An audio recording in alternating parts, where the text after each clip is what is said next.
Hi, it's Mike Stiles, and this is This Week in the Metaverse, your weekly newscast that keeps you up to date on everything that isn't real and yet is. It's January 23rd. Let's find out what happened around the Metaverse this week. You know what makes the crypto world nervous after the collapse and controversy of FTX? More crypto companies going under after it. And that's just what crypto lender Genesis Global Capita of Digital Currency Group seems to have done. Genesis had a bit of a liquidity problem, so they stopped all redemptions right after it revealed November 10th that, whoopsie, it had $175 million locked in an FTX trading account. For those of you just joining, that's not a place where you wanted your assets to be. As we all know, it's not a terribly over-regulated space, and the pressure cooker started cooking at DCG as part of a cascade of bankruptcies. Genesis had loaned money to Alameda Research and Three Arrows Capital, now both defunct. See, you get hassled and viewed with high suspicion every time you try to get a car loan, but even the wobbliest of these companies have no problems getting working cash. Genesis laid off 20% of its workforce in August, then 30% more were let go earlier this month. This is often referred to as a bad sign. Turner Wright at Cointelegraph writes about how Seoul, as in Seoul, South Korea, has opened its Metaverse project for all to enter if they want to. It was created for their government, and it's going to allow residents to access city services like get official documents, file complaints, and get answers about filing taxes, all from the comfort of wherever they're comfortable.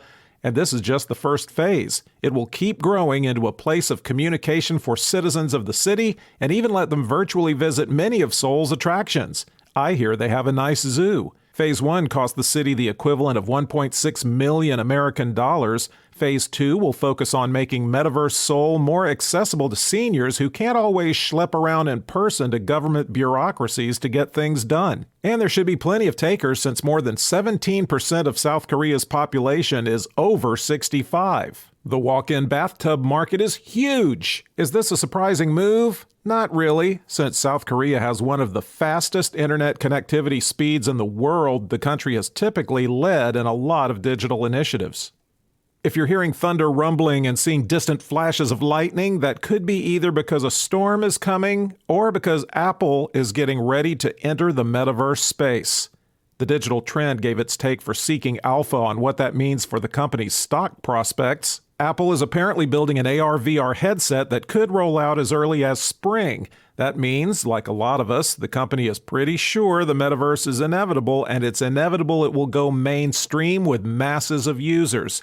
They have a little experience with this. Nobody knew they wanted an iPhone until the iPhone came out. Now, the headset will definitely be high-end because, Apple, but it also might work great and be cool because also Apple. Word is it might come with a battery pack that attaches to the hip, use Max M2 processors, and even feature motorized lenses that adjust to your eyes. It will literally be the Apple of your eye. This is all unconfirmed, though. The point is, Apple didn't jump in as fast as Meta, and it's really good at hardware. It's also developing the Reality OS on the software side. But should you buy the stock?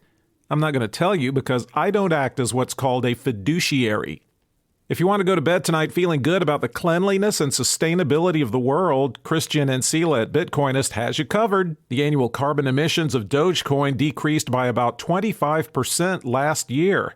For those of you who are new to panicking about the environment, carbon emissions are bad, and crypto mining has been creating a lot of it. This reduction makes Dogecoin the third fastest crypto at cutting carbon discharge. It's down to 1,063 tons of CO2 a year. A little history, Dogecoin was invented as a joke by a couple of software engineers, Billy Marcus and Jackson Palmer.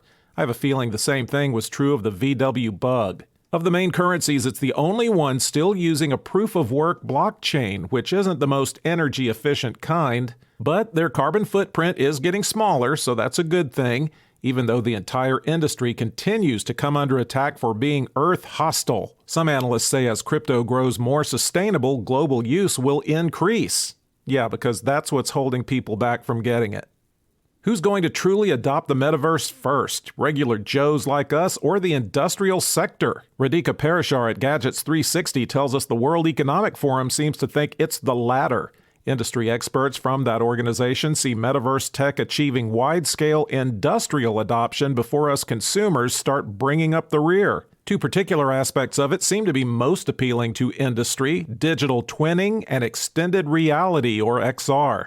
Nishant Batra, the Chief Strategy and Technology Officer at Nokia, says, "So far, digital twins have been used mainly for monitoring and analysis, but the full potential of the industrial metaverse is far greater, as edge and cloud processing capabilities, private 5G wireless networks, and new sensing, interface, and AI technologies are added to the mix. We'll move from a state of awareness to a state of control." Specifically, they think social media, gaming, and the auto industry will be among the first to enjoy the boom. Say what you will, which is an odd expression because, of course, you mostly say what you will. The World Economic Forum is putting its money where its mouth is because they're working on a metaverse venue called the Global Collaboration Village, a place where world leaders and organizations, like maybe the Girl Scouts, can meet and work.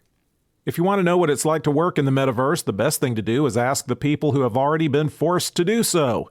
Spoiler alert, they don't like it. Maggie Harrison rounded some of the opinions up for us at Futurism.com. Mark Zuckerberg has especially put all his chips on the metaverse being the future of work, but for those working in Meta's Horizon worlds, it's mostly a pain in the ass. Consider quotes like this one. "I'm totally immersed in the metaverse, have a big headset on, then I need to take off the Oculus, look on my phone for the two-factor authentication code that's been sent to my phone, memorize the number, put my headset back on, and try to key it in. But when you take off the Oculus, it automatically goes to sleep mode." Here's another quote. "Between forgetting to charge headsets, operating system updates, new app installation updates, logging into accounts, screen sharing between desktop and headset, there's a lot that can go wrong." There's also the motion sickness problem, the misunderstood social cues problem, and the list goes on. But if you've always thought your workday wasn't hard, frustrating, or awkward enough, things are really shaping up for you. That's all we've got for you this week. Subscribe to the show, but most importantly, tell some other metahead about it, and we'll be back next week.